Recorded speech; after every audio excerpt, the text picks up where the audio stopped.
Leah in Wisconsin says, I'm fortunate enough to be in this situation, but it has been stressing me out lately. I am 25, single, and sitting on $60,000 in savings. This does not include my retirement accounts.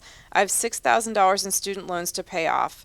I would like to invest in real estate, but being young and single, I would like to relocate to a different state at least once, one more time, just before truly settling down in my home state in a few years. What would you suggest is the best real estate investment for my situation? I've considered syndications, house hacking, a small multifamily home for 1 year, and other options. I don't want all this to sit in a savings account any longer. All right, so a lot here to discuss. Number one, I would pay off. You got 60,000 in savings, take it to 54 and be done with the student loans. I mean, you may be not doing it hoping there will be some kind of federal forgiveness. Who knows what's ever going to happen with that? And I'd feel comfortable if you just paid those 6,000, know that's out of your life. Because you have not settled down where you're going to be yet, there are a few things here. You have not said, Lee, what you're doing to save for retirement.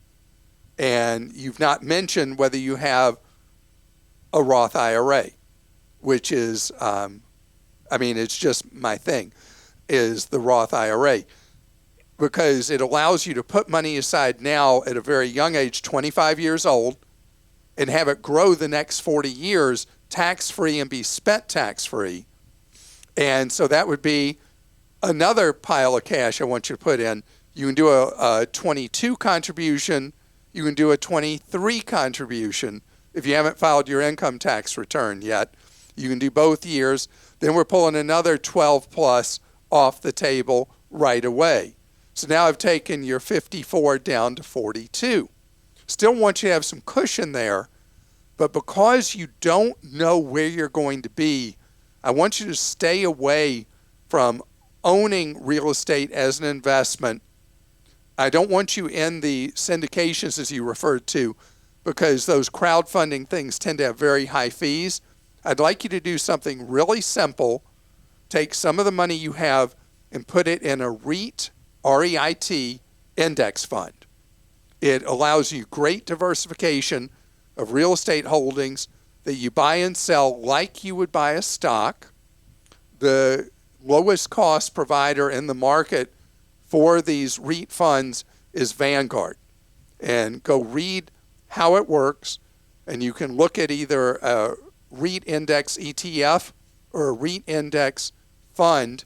Either of those would put your money to work in real estate very efficiently and very, very well diversified. Instead of owning an individual property or being part of a small crowdfunding group, you would own pieces of thousands and thousands of real estate ventures of all different shapes and sizes.